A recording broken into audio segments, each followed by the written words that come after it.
Hey there, Facebook. So I have a question. How many times have you heard this in relationships? So the phrase, we grew apart. The stats on this is that 80% of divorces happen because the couples say they grew apart. And the research shows that the reason that this happens is because the fear-shame dynamic within relationships. So it may seem like that this is just my soapbox, but actually it's not. This is based on science. Hey Lynette, thanks for joining me. So the science behind this is, and it's not just like, oh look, we studied like 5 people. Like no. It's like, I think it was like 170,000, something insane. It was something insane. I can look up the number if you want. But so the research too, it goes all the way back to when we were babies. So let me talk about babies first. So when baby girls are born, they can maintain the gaze and eye contact longer than baby boys, okay? So eye contact for baby boys, they will avert their eyes because it becomes too intense for them. It becomes overwhelming to their system and things like that. And baby girls will stare at you all day long, which is why they get a lot more cuddles and things like that when they're newborns. It's because they will gaze into your eyes and make you feel like $1 million, okay? And the reason that baby girls can do that is because they are of the tend and befriend mentality, and we'll get to that in a second. So the other thing is that baby girls feel pain much more intensely, and so they have a higher fear response to pain because it hurts them more than it would hurt a boy. So if you prick a baby boy, they don't cry as loud or as high-pitched or as long. Whereas a baby girl, when you prick them, because their pain tolerance or their pain response is higher, they're gonna cry louder in response, and they're gonna be more easily frightened, okay? So that's why the fear response lands on girls when we get older, and we wanna feel safe. Like, have you ever heard people talk about relationships and they're like, oh, I love him so much because I feel safe when I'm with him. Well, the reason why safety is so important to women is because it is genetically programmed within us, okay? Because we have the higher fear response and the more pain. So for boys, they have a greater startle response.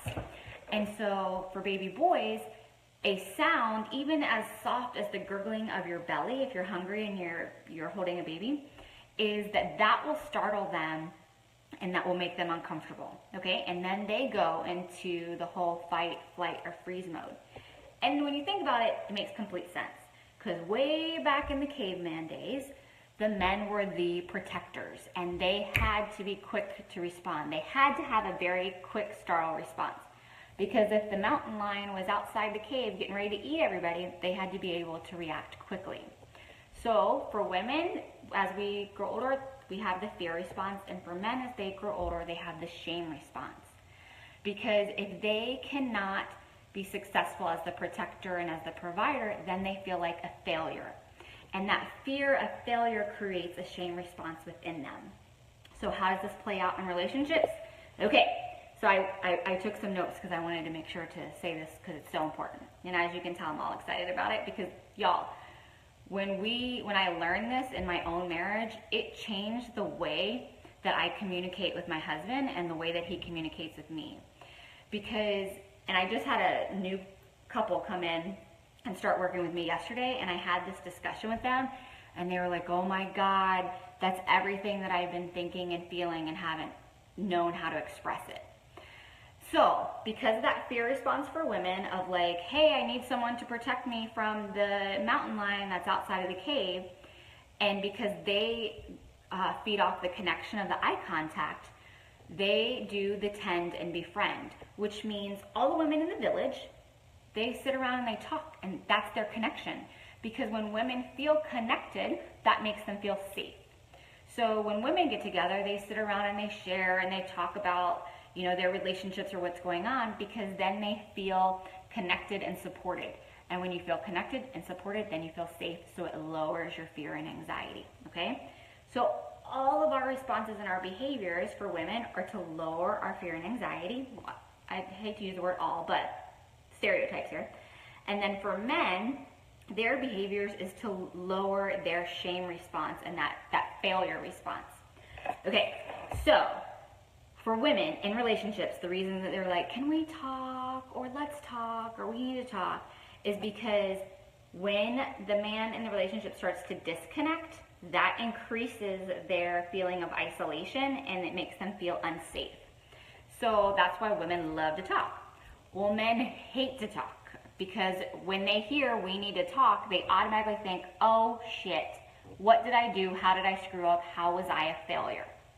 Because for them, like, and it was so beautiful. The client said to me last night, I said, what is your goal? And he said, I just want my wife to be happy. And I was like, of course, because when his wife's happy, then he doesn't have that shame response of I'm failing as a husband.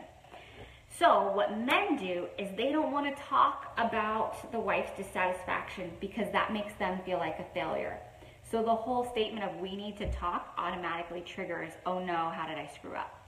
So tip number 1, try to remove the whole phrase of we need to talk because it automatically triggers the man's fear of failure and that shame response. And when they feel shame, they try to avoid it through the fight or flight response, which is to get angry, to shut down.